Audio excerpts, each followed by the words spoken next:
My name is Gona Saeed, and I live in London. I work for an organization called Women and Girls Network, but I'm also a women's rights activist trying to represent the issues of women from Iraq, especially since the conflict and the so-called liberation of Iraq since 2003.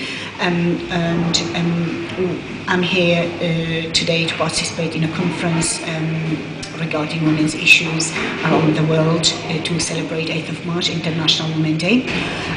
Basically, what I wanted to represent about the situation of women in Iraq is that women has at some point years and years ago enjoyed some kind of rights in Iraq, and not equal rights of course, but some sort of freedoms and education and employment.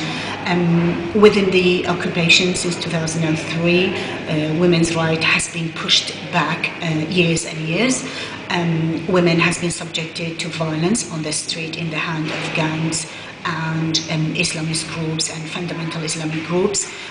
They've been pushed back to go back home, like lecturers, university lecturers, teachers, women workers has been killed and attacked on the street for not wearing headscarves, for not being obedient by the Islamic laws and rules. Issues like honor killing, forced marriages, female genital mutilation, trafficking women, rape and kidnapping women, all these issues are violence that women are subjected to on daily basis in Iraq. أشتغل وأروح بغداد، أسافر بغداد، أسافر الديوانية، الحلة، كربلاء، أربيل، وأيضا دورات مع منظمات NDI، متحدة، أمنستي. تعرضت للتهديد أيضا لأنه أشتغل بمنظمات مجتمع مدني. صارت فترتها انتخابات لمنظمات المجتمع المدني وانتخبوني، وأنا أعتبر يعني من الشخصيات اللي محسوبة على الحركات الديمقراطية واليسارية. هذا شيء مو طبيعي. كان اضطر أنه اجتني تهديدات عن طريق الموبايل، مسجات عن طريق الموبايل، يمنعوني انه لا تطلعين تشتغلين، لا تتحدثين بهذا الموضوع، اتركي هذا العمل، ماكو دورات، ماكو سفرات. ما استجابت، بقيت اشتغل الى ان فجروا البيت.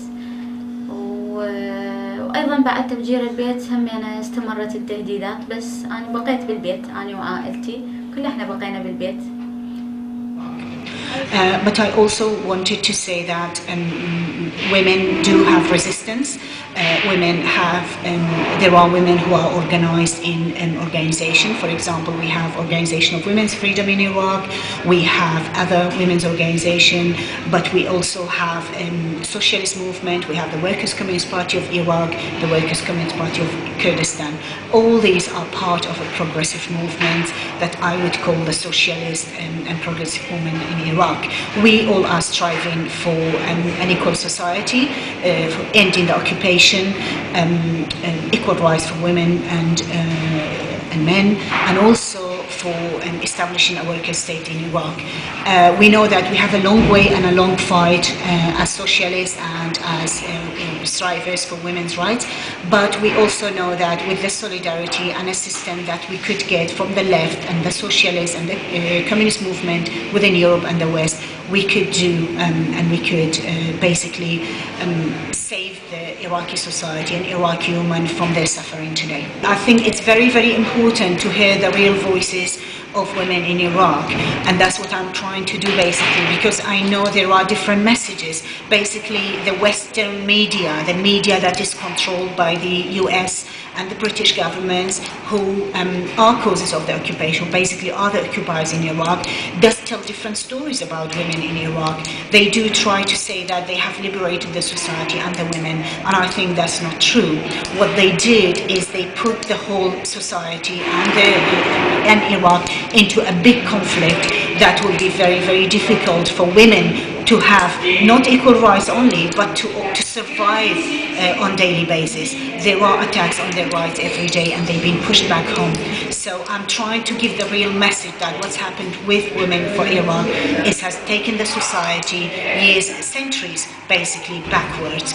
And yes, it is very important that women like myself, like my other friends and colleagues, to come out and give this voice, this real voice to women in Iraq. Some of the women in the last Iraqi parliament were chosen to run simply to fill out party allocations, not because they were competent. This time, though, the quality of the candidates has improved hugely. They come from across Iraq's social spectrum, and most share a commitment to the women who remain among the poorest members of this society. I don't feel a different person, because in Iraq, part of me and what I was doing basically was striving for women's rights every day. But I think the opportunities to do that are greater and better coming out of Iraq, and also the personal freedom that I could speak and talk wherever I want and hear and try to represent women's voices are very good opportunities that I gained from coming out.